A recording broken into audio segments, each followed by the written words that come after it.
لیکن اس پہ کچھ نہیں ہو رہا ہے.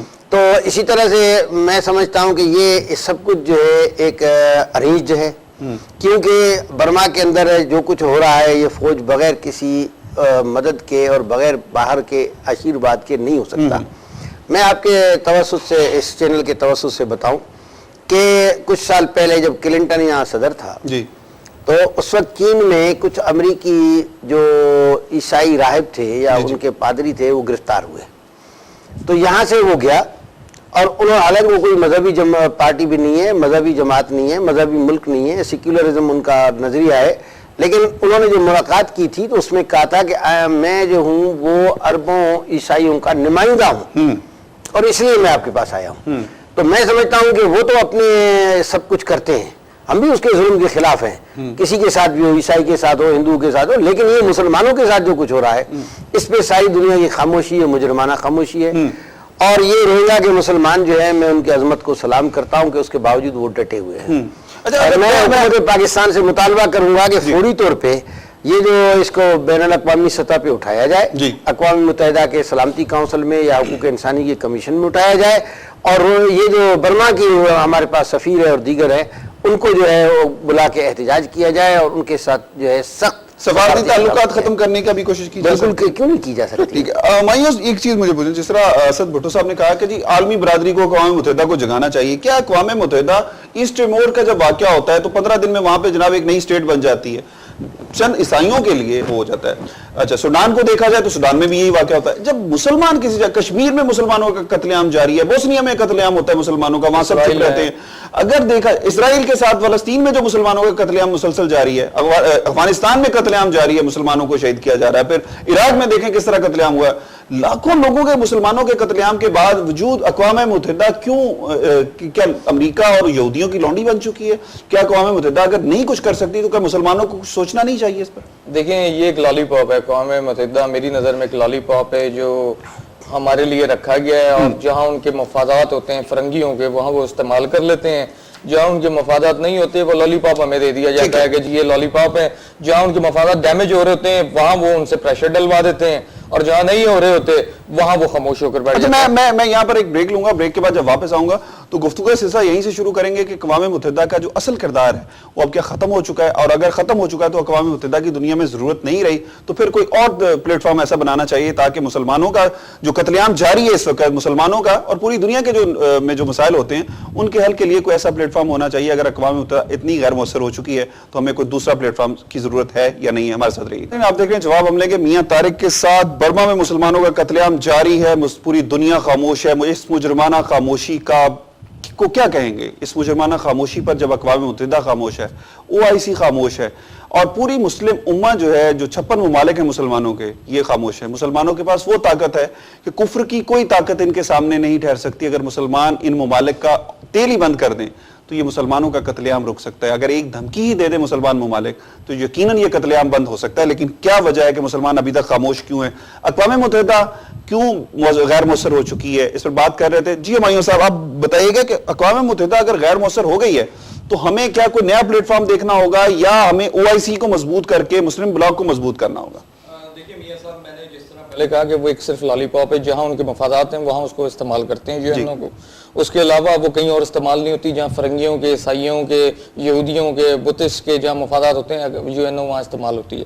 میں سمپل دیٹ تھوڑا سا پہلے کی طرف آؤں گا کہ میں جو سمجھا ہوں اور جانتا ہوں کہ جب تک ہم مسلمان ممالک ایک نہیں ہوں گے، مسلمان ممالک کے جو سربراہ ہیں وہ کوئی کانفرنس نہیں بلوائیں گے تو اس کا کوئی امپیکٹ نہیں پڑے گا. یہ ایک چھوٹی سی تصویر ہے جو میں آپ کی خدمت میں، اپنے ناظرین کی خدمت میں آپ کے لیے لے کے آیا ہوں.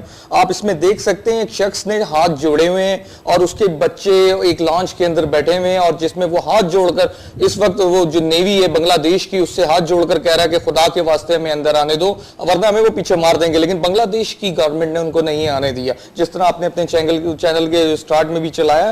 تو سب سے پہلے تو بنگلہ دیش کو دیکھیں، ایک مسلمان ملک ہے اور اس کو ایک سینسیٹیو ایشو ہے کہ جو لوگ مسلمان کا قتل عام کر رہے ہیں اور وہ ان کو نہیں لے رہے، ان سے کہتے ہیں نہیں جی آپ جتنی مشقت سے یہاں پہنچے ہیں، بھوکے ننگے یہاں پہنچے، ہم آپ کی کوئی مدد نہیں کر سکتے، آپ بھوکے ننگے واپسی چلے جائیں. ایک اور تصویر ہے، میں چھوٹی سی اس وقت وقت آپ کے چینل کے توسط سے آپ کو دکھانا چاہوں گا. یہ دیکھ رہے ہیں آپ میرے ہاتھ میں ایک تصویر ہے. میں جب یہ تصویر کا پرنٹ آؤٹ لے رہا تھا میاں صاحب, میرے ہاتھ کانپ رہے تھے. خدا کی قسم میں کھا کے کہہ رہا ہوں, میرے ہاتھ کانپ رہے تھے. اس تصویر کے اندر ایک انبار لگا ہوا ہے لاشوں کا, جس میں مسلمانوں کے ساتھ زیادتی کر تمام ماؤں بہنوں بچوں اور بڑوں کے ساتھ بزرگوں کے ساتھ ان کو لاشوں کے ڈھیر کی شکل میں انہوں نے لگایا ہوا ہے. یہ مسلمانوں کا حال ہے. میں خدا کے واسطے آپ کے چینل کے توسط سے ایک تو پہلے آپ کو کریڈٹ دوں گا میاں صاحب, نو ڈاؤٹ آپ نے آج کا ٹاپک بہت اچھا ٹاپک رکھا ہے, اور اس کا اجر ہم آپ کو نہیں دے سکتے, اس کا اجر صرف اللہ پاک آپ کو دے گا. اور اس کے بعد آپ کے چینل کی انتظامیوں کو بھی مبارکباد دیتا ہوں کہ آپ نے بہت اچھا ٹاپک رکھا ہے. اور آپ سب کے توسط سے ایک اپیل بھی کرتا ہوں مسلمانوں سے, دیکھیں طاقت اس میں ہوتی ہے کہ ہم مسلمان ایک ہو جائیں, ہم متحد ہو جائیں. ہم تو اپنے اندر متحد نہیں ہیں, منافقت کی گہرائیوں میں ڈوب چکے ہیں.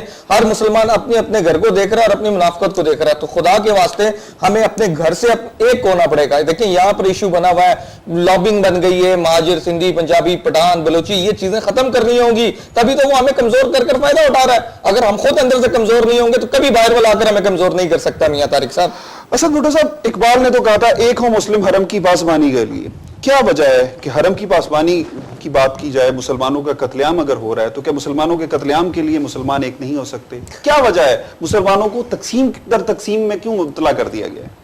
میاں صاحب بات یہ ہے کہ جہاں تک مسلمان عوام کا تعلق ہے تو اب بھی وہ الحمدللہ ایمان بھی قائم ہے اور وہ امت کے لیے بھی تڑپتے ہیں. جی, خود پاکستان میں جب کبھی لوگوں کی معلومات تک بات پہنچی ہے تو لوگ نکلے ہیں اور ہر ایشو پہ سر قربان کرنے کے لیے تیار رہتے ہیں. اور لیکن ہمارا پرابلم یہ ہے کہ ہمارے جو حکمران ہیں وہ پاکستان کے ہوں یا دنیا کے کسی ملک کے ہوں, وہ جو ہے وہ دنیا میں امت کے لیے کوئی آواز نہیں اٹھاتے. لیکن اب اس میں بھی ایک تبدیلی آ رہی ہے. پہلے ایران میں آئی, اس کے بعد ترکی میں آئی ہے, اس کے بعد اب مصر میں آئی ہے, اور اس کے بعد آہستہ آہستہ جو ہے دنیا کے دیگر ممالک میں بھی آ رہی ہے. تو ہم سمجھتے ہیں کہ اس حکومتیں جب تک اسلامی نہیں ہوں گی تو عوام کی نمائندگی نہیں ہوگی. تو میں سمجھتا ہوں کہ ہمیں اپنے عوام کو موٹیویٹ کرنا چاہیے. میں جماعت اسلامی کی طرف سے یہ آپ کو یقین دلاتا ہوں کہ ہم پاکستان میں لوگوں کو اس کی اویئرنیس دینے کے لیے تحریک مہم چلائیں گے, اور رمضان المبارک میں بھی اس کو چلائیں گے. اور میرا خیال یہ ہے کہ ہم خود بھی اس کے لیے کوئی خصوصی اقدامات کے لیے سوچیں گے کہ کس طرح سے روہنگا کے مسلمانوں کو اس ظلم سے بچایا جا سکے. اور اس کے لیے اگر ہمیں کوئی وفد بنانا پڑا, باہر بھیجنا پڑا, تو اسے بھی ہم وہ کریں گے. یہ بتائیے گا کہ او آئی سی کو کس طرح مؤثر بنایا جا سکتا ہے؟ او آئی سی اور مسلمان متحد ہو کے اگر آواز اٹھائیں تو کیا وجہ ہے کہ یہ کفار کے جو ظلم ہے یہ رک نہیں سکتے؟ بالکل کفار کے ظلم رک سکتے ہیں, لیکن مسئلہ تو ہمارے حکمرانوں کا ہے نا. میں نے عرض کیا نا کہ اس او آئی سی میں تو حکمران بیٹھے ہوئے ہیں نا, بلکہ یہ تو مشہور ہو گیا ہے کہ یہ او آئی سی اچھا یہ ہو گیا ہے, یعنی اس طرح کی باتیں ہوتی ہیں. باقی عملاً تو وہاں کچھ نہیں ہوتا.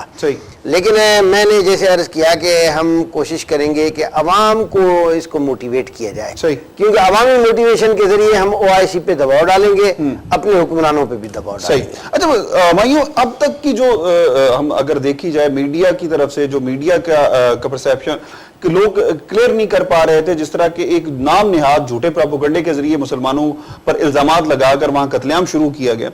اب جو صورتحال سامنے آ رہی ہے تو امن کا نوبل انعام بھی آنگ سان سوچی کو ملا, ان کی جمہوریت کے لیے خدمات, ان کی قربانیوں کو بڑا اپریشیٹ کیا جاتا ہے.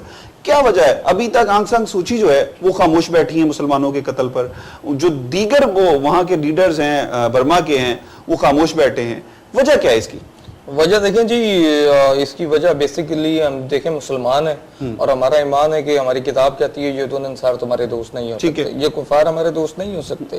اس سے بڑی تو دیکھیں ہمیں سمجھ آنا چاہیے کہ جب ہماری کتاب نے جس پر ہمارا ایمان ختم ہو جاتا ہے کہ سب کچھ وہی ہے ہمارے لیے, اس نے جب ہمیں کہہ دیا یہودون انصار ہمارے دوست نہیں ہو سکتے, تو یہ مسلمانوں کا قتل عام کر رہے ہیں. پاکستان سے ان کو خطرہ تھا, پاکستان میں انہوں نے منافقین کا ٹولہ اپنی مرضی سے لا کر بٹھا دیا یہودیوں نے, اور اس سے جتنا کام انہوں نے لینا ہے وہ لے رہے ہیں. پاکستان سے ان کو یہ خطرہ تھا کہ ایک ایٹمی پاور ہے, کہیں یہاں کوئی ایسی اسلامی اسٹیٹ نہ بن جائے, اسلامی قانون نہ آ جائے, اسلامی شریعت نہ نافذ ہو جائے, اور تمام مسلمان ممالک کا ایکا نہ قائم ہو جائے, کیونکہ تمام مسلمان ممالک کا بڑا مان تھا پاکستان پہ. میں آپ کو ایک چھوٹی سی چیز بتاؤں گا. دیکھیں قاہرہ کے اندر جب ایک مصری شہری نے احتجاج کے دوران ایک پلے کارڈ اٹھایا جس پر لکھا تھا کہ ہیلری کے لیے پیغام, مصر کبھی پاکستان نہیں بنے گا.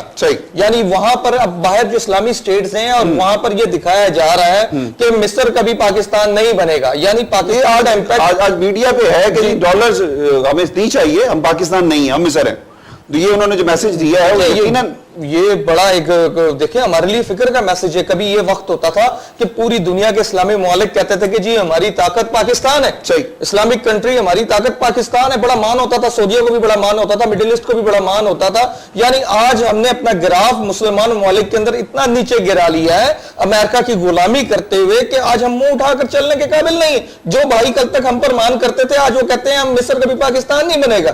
تو سوچنے کی بات ہے, یہ فکر کی بات ہے. اگر آج ہم نے فکر نہیں کی تو یہ وقت ہمارے ہاتھ سے میاں صاحب بہت دور نکل جائے گا اور پھر پچھتاوے کے علاوہ ہمارے پاس کچھ نہیں رہے گا. صحیح. اچھا اسد صاحب ایک چیز مجھے بتائیے گا کہ اب یہ صورتحال جو پیدا ہو چکی ہے, ہمیں اس وقت پوری امت کو, پورے پاکستان کے عوام کو کیا کرنا چاہیے, کیا میسج دے گے اس وقت؟ میں سمجھتا ہوں کہ اس کے لیے ساری دینی سیاسی جماعتوں کو ایک ہونا چاہیے, کیونکہ 2-4 دن کے بعد رمضان بھی شروع ہو رہے ہیں اور پوری دنیا میں رمضان اس میں ہمارا معاون ہو سکتا ہے, کیونکہ جتنی افطار پارٹیاں ہوتی ہیں, جتنے جمعے ہوتے ہیں, جتنی اجتماعات ہوتے ہیں, اس کے اندر ہم روہنگا کے مسلمانوں کے لیے آواز اٹھا سکتے ہیں. اور میڈیا سے بھی اگر ہم ملاقاتیں کریں اور یہاں پر ان کے مالکان سے یا ان کے ایگزیکٹیو سے, تو میرا خیال ہے کہ بریک تھرو ہو سکتا ہے اور اس کے لیے انشاءاللہ کوشش کریں گے.